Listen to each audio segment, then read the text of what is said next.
Everybody, this is Rob Keens of the Freedom Report for your weekly market report for May 28, 2024. We're heading firmly into the summer, and boy, it's getting hot, almost 100 degrees down here in Texas already. Some parts of Texas already reporting 100 degrees, and the late spring thunderstorms are pretty much raging. We've had, I think, a couple of tornadoes touch down in my area last night, and just lots of rain, power loss, all those things going on. It's always a fun time of year for us here in Texas. I'm sure other parts of the country are getting that as well. On to the weekly market report. We've got a lot to report, a lot of impactful news, data, changes in the silver market, gold and silver holding serve, heading into an historically weak time. A lot to talk about. Let's just jump right into it.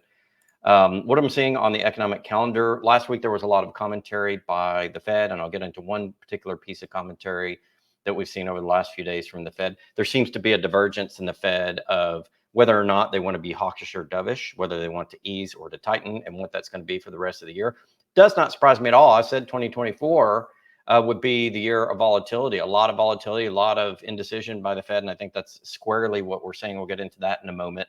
As I look at the economic data, both existing and new home sales are down. Existing home sales fell from 4.22 million to 4.14 million. New home sales fell from last month, 665,000 to 634,000. So the rolling over the real estate market that we started to see last year is still occurring. Now, we haven't reached critical mass where the real estate market is crashing yet, but you can see the rollover from a positive bullish market to a bit of a weaker market.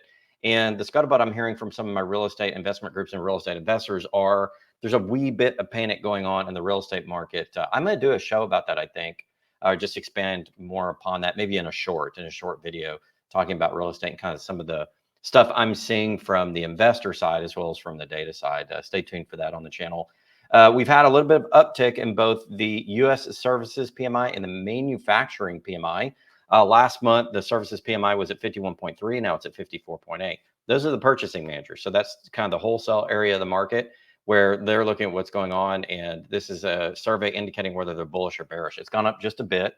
On the manufacturing side, it went up from 51.1 to 52.4. So just a tad bit of bullishness from the wholesale side of both the services and manufacturing parts of the economy. We'll see if that trend holds. That's the first really nice uptick we've had on those in quite a while. Durable goods orders are down a bit to 0.7%, up 0.7%. Last month, they were up 0.8%. Consumer sentiment ticked up just a bit from 67.4 to 69.1. This week, we haven't had any major news announcements, although by the time you see this come out, this week's consumer confidence report will be out. Last week, it was at a 97, which is a pretty good number. We'll see if that rises or falls.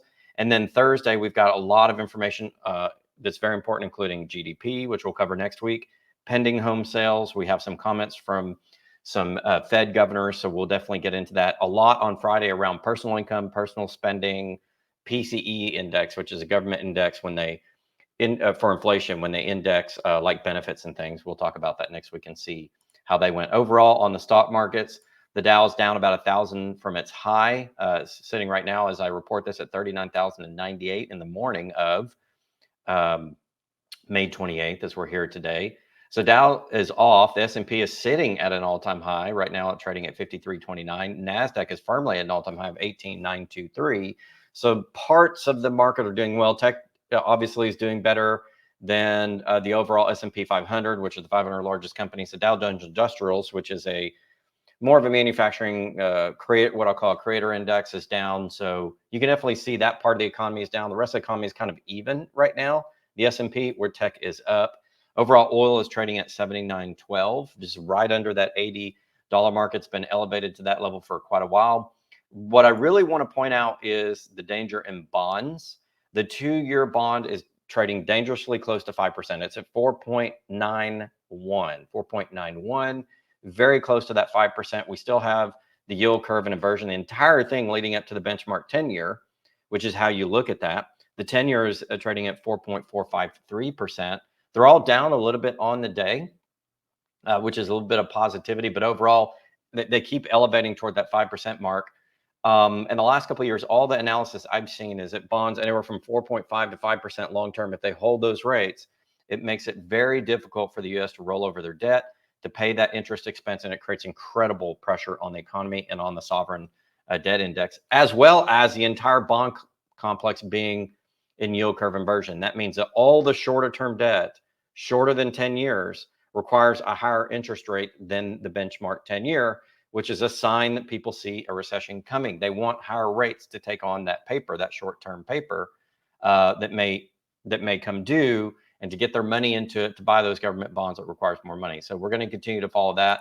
On the cryptocurrency side, I'm just going to report on Bitcoin today. It's trading right now, as I look at it, 67,810. It's down over $1,700 on the day in early trading.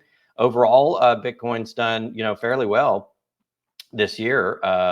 It's kind of hovering, since March of that high where it had in the 70,000s. I believe it was 73,131 or thereabouts was the high. Right now it's sitting at 67.87. So it's come off of that high, but for the last 3 months, we've really been sitting at, that range of the all-time high. And the last time it was at frothy was during 2020, during, the shutdowns, where it started to get close to that 70,000 level or that 60-some thousand level. So we're definitely at the highest we've ever been in Bitcoin in that range, although we're off from the tops. And I think that signals, along with gold and silver, which we'll get to here in a moment, that signals that people are worried about the economy and they're worried about the state of the dollar, the U.S. currency. A bit of news I wanted to talk about was the Fed's 𝙍𝙀𝙀𝙀, who's a Minnesota president, wants to see many more months of positive inflation data before a rate cut. And what he means there is he wants inflation numbers to come down before the Fed executes their anticipated rate cuts this year. In fact, they almost promised them late last year. We expect to cut rates 3 times by X amount. That was the dialogue, not promises, but near promises when they speak about that. And so far, the inflation data has been stubborn. I said it would be this year. I said we're going into wave 2 of inflation, and that 3-wave sort of program, it would be elevated and would put the Fed between a rock and a hard place where they're not sure if they can cut. And that's exactly where we're sitting. Listen to some of the comments from the CNBC article. Quote, the Federal Reserve should wait for significant progress on inflation before cutting interest rates, Minneapolis Federal Reserve President 𝙁𝙍𝙀𝙀𝙀 told CNBC. 𝙍𝙍𝙀𝙀 added that the central bank could potentially even hike rates if inflation fails to come down farther. Now, that's very important to know, that there is division among the Fed presidents about what's going to occur. That means that we're nowhere near a guaranteed rate cut this year in 2024. Will we get rate cuts?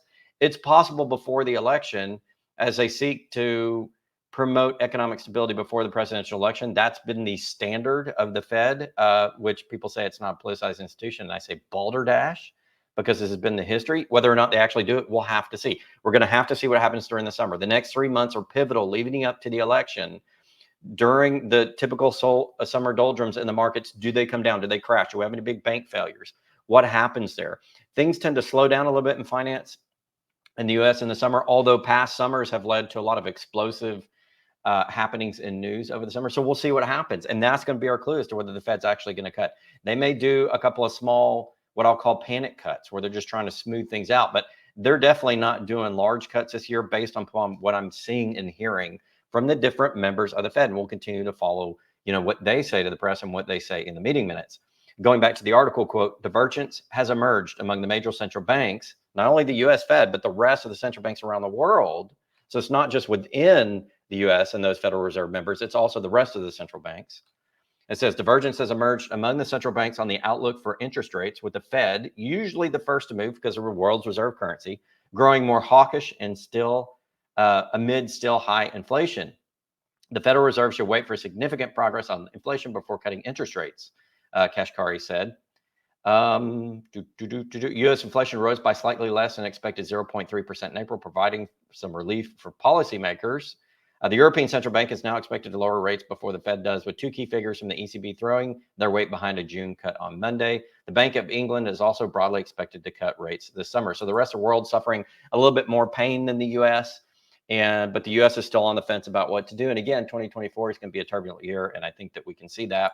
And I think that we're seeing that in the rhetoric from not only the Fed, but the other central banks around the world. All right, we're going on to the gold and silver report. So we're going to throw information up on screen for you. Right now, we're looking at goldprice.org. You can see that we're doing very well this morning. Gold is trading back at 23, well, it just popped to 2360 as we're speaking.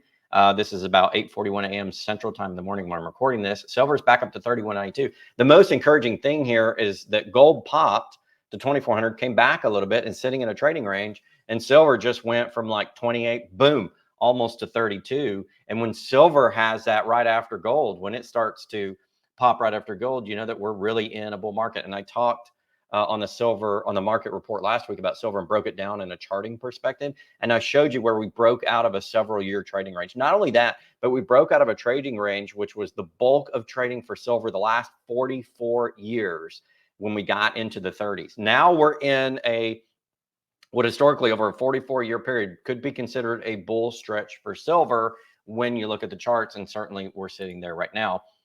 Nice little article from CNBC. Gold, silver, and copper rally has just taken a breather. New highs are not that far off, however, experts say, written by Li-Ying Shan. Gold price has been rallying to record highs, with spot gold notching a new top as $24.49 per ounce on Monday. This is written on May 27th. Silver too hit multi-year highs last week, as did industrial metal copper. Silver rallied past $31 an ounce to over a decade high last Wednesday amid surging investor interest and supply challenges. While all three are off their perch currently, they're still hovering near record highs, with analysts expecting prices to strengthen over the next 12 months. A quote here: while geopolitical risks continue to bolster haven demand, an impressive rise in China's gold demand in Q1 2024 has largely fueled the price rally. We'll get into that here in a minute. ANZ strategist wrote, China is currently leading consumer demand for bullion after the country overtook India in 2023 to become the world's largest buyer of gold jewelry. We'll get into that report from the World Gold Council here in just a moment. Chinese consumers have also been at the forefront of gold purchases, buying 603 tons of gold jewelry last year, a 10% jump from 2022. Data from the World Gold Council showed. UBS strategists in a note last week raised their forecast to gold to $2,500 by ounce by the end of September. That's this year, and $2,600 by year end. Very bullish on a major bank. The bank's bullish outlook, the quote continues, is owed to stronger Chinese demand on top of a series of U.S. data, soft U.S. data in April, which has driven some repricing expectations for U.S. Federal Reserve rate cuts. I've been talking about all this for months and months. In fact, I made a prediction in 2023, the last quarter, almost on every market report. I kept saying this exact thing. Gold prices going up, gold demand going up. The Fed would be stuck between a rock and a hard place. Inflation would be stubborn. If you follow the data, it's not that hard to figure out, or you can just come to the program every Tuesday and we'll give you that data. We think gold will continue to make new highs, UBS's precious metals strategist Joni Tevis told CNBC's Street Science Asia on Monday. What about gold's poorer cousin, silver, the article notes? Well, silver tends to play second fiddle to the yellow metal. The two share a positive correlation. According to Nikos Kavalis, managing director of precious metals for Metals Focus, silver has been arguably even more interesting. Finally, it managed to enjoy some decent catch up with gold. It goes on to say, we think silver is actually the best placed precious metals to really benefit from higher gold prices. There's a very strong correlation there. Of course, we've talked about that all the time. Then we have copper, and the last part of this report, copper recently had a shiny moment, hitting an all-time high of $10,857 per ton last Tuesday before tapering off. It's currently trading at $10,256 per ton. Prices of the red metal have been well supported by supply tightness this year, said ANZ, as supply constraints mount. The International Copper Study Group, ICSG, has slashed its supply surplus forecast for the metal this year due to lower than expected production. Last November, First Quantum Minerals halted production at its Cobre Panama copper mine, one of the largest, following a Supreme Court ruling and nationwide protests over environmental concerns. So you've got some environmental things going on there in copper, which has caused that price to rise at closing of the mine, as well as demand. I said that copper would rise even heading into a recession because, man, I think may pull back in a large deflationary recession when we see that because of demand. But I think copper over the next 10 years may be one of the commodities most poised outside the precious metals really to explode, because after we go through whatever length of recessionary, even depressionary, I think, cycle we're going through, copper demand is absolutely going to explode. Think about what happened in 2020 as we restarted the economies around the world, and the demand on goods and supplies spiked a lot of valuations. It spiked the stock market, it spiked some things in commodities, oil, stuff like that. I think we'll see that in copper whenever it restarts. So pay attention to copper. Short term doing very well, medium term maybe some pullback there as we get into a deflationary recession across the world. But after that, Katie bar the door, the 10 and even 15-year outlook for copper is explosive. We simply do not have the reserves we're going to need to electrify the world, and for these other countries like Africa, China, and India, these major population centers, to industrialize, continue to industrialize and move into the tech economy as well. We're going to need tons of copper for that. Here's the World Gold Council report, gold demand trends, full year 2023. It originally came out in January. This is what was being talked about in the CNBC report. I just wanted to cover it for you. Jewelry demand firm in the face of record gold prices. So even though record gold prices have gone up, jewelry demand is sitting really strong. Now, it's at about a 14-year not quite a 14-year high, but above the midline of the last 14 years, dating back to the last recession. So overall, good demand for jewelry despite the price rises. Record highs in gold, which means people are demanding it. China, of course, is one of the big ones. China gold jewelry consumption reached 148 tons in Q4, lifting the full year total to 630 tons. Smack in line with China's 5-year quarterly average. Could be, however, the 2023 remained below its long-term average. So it's even below a little bit its long-term average, but it's higher in China. It basically is number one, as you can see here on the chart. And it increased in 2023 from 2022. The annual gold jewelry demand in China. It pulled back a little bit in India, just a tad in the United States, went up a bit in Turkey. So these are the major demanders. You can see the biggest one, China, is demanding a lot of jewelry. India is doing pretty well, come down a little bit. But in 2024, those numbers have actually started to surge in terms of bullion, specifically silver bullion. India has been very strong. All right, going on to the precious metals report, looking at volume and open interest for gold and silver. I spent a little bit less time on these screens as we go forward because I've said them so many times and they're so easy to access and so many people know about it now. When I first started doing reports on gold and silver, there were a handful of us that did this every week and did videos on YouTube. Now we've got literally hundreds of people talking about this. The community has grown so much, especially over social media. So you guys really know this. I'm going to de-emphasize this just a bit because I think you guys are well aware, but we'll go over it. A little bit of elevated volume there. We're going to see that a lot of this was driven by shorting. We'll look at the COT report to show you that data. And that's kept gold and silver prices in line, although they started to pop a little bit this week. The COT data we have is always a week old, but I'm going to show you why this looks like it does. And it's mostly short interest driving this up, some long, but mostly short. Overall, as we look at the data, the totals, at close yesterday, had 498,000 contracts in gold. Overall, EFPs are elevated again at 4,654 contracts. What's an EFP? You take a COMEX futures contract, you go over to the UK and they're over-the-counter unallocated gold or silver market, and you try to get access to the metal or just play price differences. It shows two things. One, the prices are too cheap in the US, and it shows two, that there's more demand for physical around the world. And we've continued to see elevated EFPs now for almost 2 years. Well, I'd say the last 5 years, EFPs really come into play. As I've been covering this, EFPs, over the last 5 years have started to increase. And that's because a lot of people sitting on the, the CME and the COMEX, will trade here. It's one of the largest markets in the world. And they'll go, you know what? I'm seeing better prices elsewhere, or I want to get the metal and I can't get it here. I'm going to go elsewhere. And that's why EFPs are so important, why I always talk about them. Block trades are where you have a private trade that's done in a block format between a buyer and a seller. And that's just, it's agreed to and then entered on the exchange. Those have been increasing as well. And what that shows me is some of the bigger players are trying to get in with specific other counterparties and do trades instead of just going to the broad market and taking whatever is available. Think about stocks for a minute. You could put in like a limit order on a stock, get it if it hits your price or was in your price range, and you could trade against the rest of the market. Or you could call your buddy over here and say, hey, I want to buy your stock, let's do this deal. Let's tell Charles Schwab, they'll execute the trade for us. That's what a block trade is. So people are starting to go for the contracts and the gold and silver itself through the use of block trades. I find that to be interesting. Overall, this is Friday's day because Monday was a holiday. Overall, strong data in gold. A lot of trade here, a lot of interest in gold. It does not surprise me that the price is where it's at. A lot of interest in finding the metal wherever it's at, and a lot of interest in doing private transactions to secure those outside of the broader market to make one-to-one trades, which I find very interesting. A lot of good trends going on in the gold market. As we go back to Thursday's data, we had, look at that, 10,000 EFP contracts, largest number I've seen in quite a while. I'm telling you right now, I think COMEX is having an issue with their pricing on gold and with their availability of physical stocks. Remember some of the news we came out in the last few weeks in gold, I think it was 2 weeks ago, where we talked about them making more ounces available from non-COMEX depositories. For example, if you had just a Brinks, for example, and they're approved COMEX depository, and they had other depositories that weren't COMEX approved, COMEX wanted to grab their other repositories and say, hey, we'll take that metal. That's a sign that the metal is getting a little thin in terms of liquid metal that you can actually pick up on delivery, and that the COMEX is expanding sort of their, okay, we'll take gold and silver from other places. That's a sign of liquidity concerns, ladies and gentlemen. And you can see it in the EFPs as well, because they're not getting it here and they're going where? Across the pond.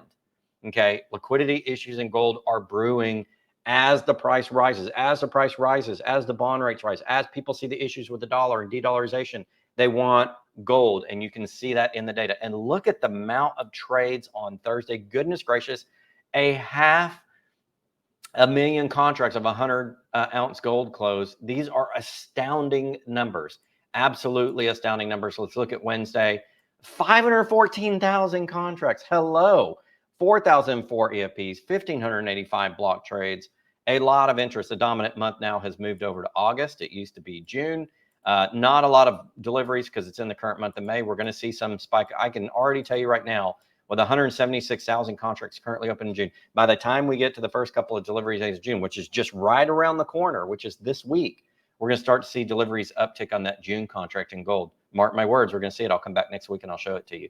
Moving over to silver, and then we'll get to the COT report in a minute.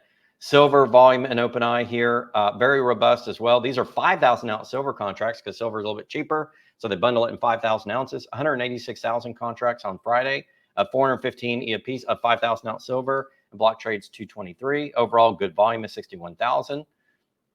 Traded contracts on Thursday, we had an explosion of silver, just like gold, 118,000 traded contracts at close, 184,000 total open interest. You almost had amount of closings that you had total contracts, which means people were moving to a forward month, that forward month being July still, but also they were closing positions, making a lot of trades. A very frothy market, 1,000 EFPs in silver there. That's the highest EFP number I've seen on 5,000 ounce silver contracts in quite a while. Going back to Wednesday's data, again, another high EFP number, another high volume number, 102,000 EFPs were 1,077, and 184,000 total contracts. So a lot of interest in silver. We'll hit settlements for a minute. This is where price is determined. If you ever want to know where spot price comes from, it's not at your jewelry store. It's not at APMEX. It's not a physical derived number. Most of the data is determined by the trade on the COMEX in the US for the most part, with some inputs from what's going on in London. Apparently, there's this really untransparent way that they do that, but you can see the spot prices floating around those two numbers in the US. We quote that, and people, go to their bullion provider and say, hey, this is a spot, and then spot plus, premium is what you pay. But the spot's determined by paper. It's not determined by physical. And you can see it right here. They even have the settlements tab right here, publicly available information. It'll tell you what it settled at again at a current day. So you look at the dominant contract month, in this case, in silver, with 146 open interest and 55,000 actual closed deals. You're looking at the July contract. It was up 44 cents to 35.40. Okay, that's where the spot price determined. That's the only reason I show this. It's not physical. It's not physical. It's not physical. That's why the prices in the US are lagging the physical demand, because it's paper, and the paper guys don't know the physical demand. They don't see it. That information is not reported to them daily. They can only get secondhand reports. So there's a lag between physical demand, which spikes up first, and then the prices, which go after. Of course, the prices then can determine what people are physically demanding. But that's, in the US market, a very thin market right now in terms of precious metals. Around the world is very frothy, and they don't care what the price is. They're buying it anyway. And a lot of it has to do with central banks, to big interests, as well as the people. The people may buy it in bullion. We had that South Korean article on Twitter last week about gas stations selling like 1/10 gram bars all the way up to gram bars and past that, and basically selling out in cute little packaging, little gold bars. You've seen I just showed you this week the amount of gold jewelry demand in China and in India. I mean, that's basically what's happening. Even though the prices are rising, the rest of the world's demanding it. It hasn't happened in the US. You'll see the explosion of prices in gold and silver when the physical demand returns to the US. I wanted to also talk about performance bond requirements. When you're trading these contracts on the COMEX, through CME Group, they have performance requirements. In other words, this is the minimum. It's like a margin. It's like the minimum you have to get in to secure that contract. You don't have to put the fully value of the contract up right away just to get into the contract. You have to have it if you're going to take delivery, for example, or if you're going to, execute that contract. But just to get into the contract, it's a fraction of. And on silver, they raised it. At the beginning of this year, it was about $8,000 a contract. Now it's at $11,500. You can see here on this report. So they've raised it $3,500 per contract. What does that do, Rob? Well, think about concentrated positions. If we go to silver on the COT report, this is from the CFTC's website. This is silver. You look at reportable positions. You look at long and short contracts. This is a paper. The largest 4 traders short own almost a third of the shorts. In other words, there are 4 traders that own almost a third of all shorts, and there are 8 traders that own almost half of all shorts in silver market. This is the highest. Silver and gold are the highest concentration of short positions on any commodity in the American markets, the precious metals. And they've been that way for years. And what does that mean? It means those guys have a lot of money to put into a lot of contracts. It's what they do. They play that market to make money on the contract trade, not on the physical necessarily, but on the contract trade.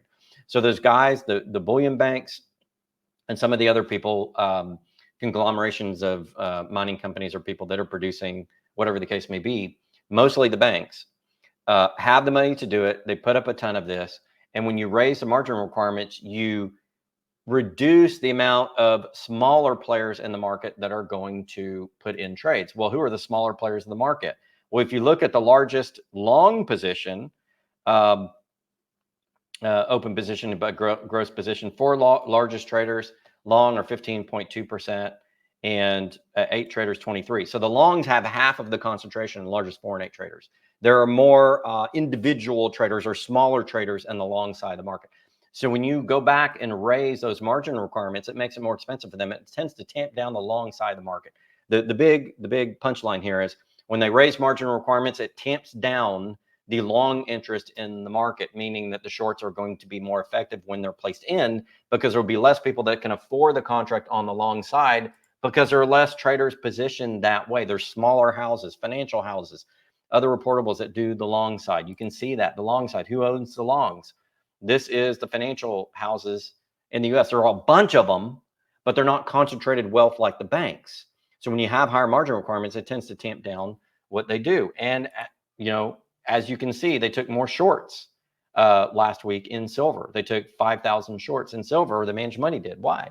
Because honestly, it tamps down the long side of it. The other reportables went long. Overall, the swap dealers or the bullion banks added to their shorts 5,639 contracts. They're now at 72.41. This is the highest number on the short side I've seen in a long time. It is well over a 2-to-1 ratio. It was even about 2 months ago. You saw even amount of contracts in short and silver on the swap dealers. They're dumping a ton, and I mean a ton of short paper. They're also taking some long, but a ton of short paper overall. And overall, the open interest has increased as well. You see this number here. The open interest is going up. So as the price has risen in silver and gold, the shorters have come out, and it's mostly the bullion banks, not only the bullion banks. But you can see on, oh, sorry, that's platinum. Let me go down to gold. As we go down to gold, this is gold. You can see that they dumped 20,103 short contracts on gold, dating up to March 21st, about a week ago. Well, let's go back and look at the charts. If we're looking at where the charts fell in gold, this is the paper. As soon as they dumped that paper up to the 21st, the price started to fall. You can see on the commitment traders, 20,000 contracts at once through May 21st. May 21st, okay? May 21st is where the price started to fall. When they dump that paper, the price starts to fall. What about silver? Well, let's go back up to silver. Sorry, let's go back to the COT report. This is silver. They dumped 5,639 contracts through May 21st.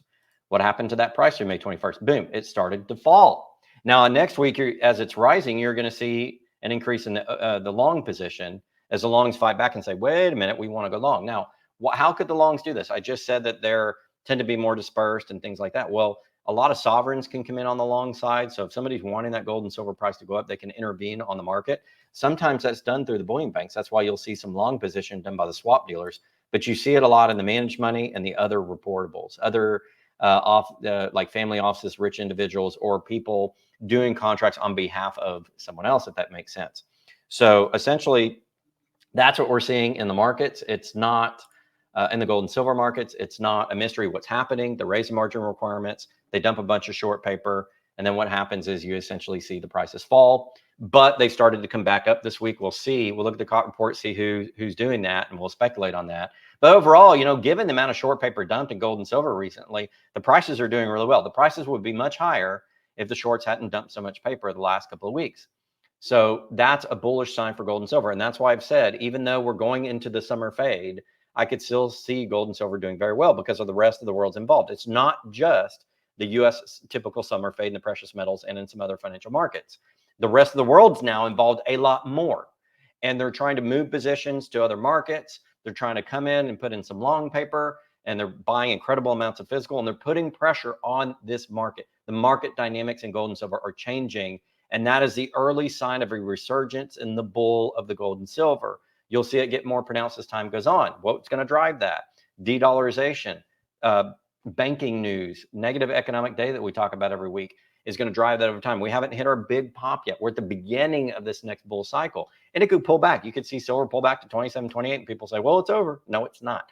There are pullbacks, there are plateaus, and things like that along the way. I don't think silver is going to stay down $25 to $28 for any length of time. It could weaken to that over the summer for a period of time. I don't expect it to stay there. I expect the summer it will be a little bit more frothy than people expect. I especially expect as we head to the election, it could potentially explode. If we have a bank failure or any sort of black swan or any sort of unexpected event between now and then, forget everything I just told you. It's just going to go up. So we'll see what happens. Overall, weak economic data, division among the Fed about what the Fed should do with its interest rate. Should it cut like it basically promised last year? And are they reneging on that promise? And how is the market going to actually react when that happens? It's going to be panic across the stock market, I can tell you. The bond market, you'll see rates pop over 5% more than likely as they price in the Fed's view on interest rates and therefore the economy into the bond rates. So pay attention to that. And I think, again, chaos. 2024 is going to be chaos. I said it last year, probably 5 months before the end of 2023. I said 2024 is going to be chaos. And we're starting to see it. We're starting to see some division among what people think that should be done financially. You're starting to see a lot of weakness in the data. You're starting to see a lot of problems with debt. You're starting to see a lot of layoffs in corporate America. You're starting to see the precious metals rise. We're at the beginning of this cycle, and we're at the beginning of that second wave of inflation. So we'll see how that plays across the economy, how that spans the economy as you go forward. And we got the big event this year, the presidential election, that always affects the markets, including the precious metals. So we'll see what happens. 2024 is going to be pretty explosive. We're not done yet. This is the mini explosion leading up potentially to a fairly good sized earthquake. We'll pay attention to it. We'll have it every Tuesday for you on the program, on the Freedom Report. And as we go along this week, I've got more commentary, cover a lot of news stories. I'm kind of pulling them off of this report and putting them into videos throughout the rest of the week, or that we'll have at the end of the week every week. I'm going to talk about a lot of news. There's a lot to talk about. There is so much going on. I may actually do a series of shorts instead of one big long video on Thursday. I'm deciding what's best. I may do a bunch of 10-minute videos. We'll figure out. We'll see what happens. But a lot of content coming to the channel. Stay tuned to that. This has been Rob King for the Freedom Report. Thanks for tuning in. We'll see you next time.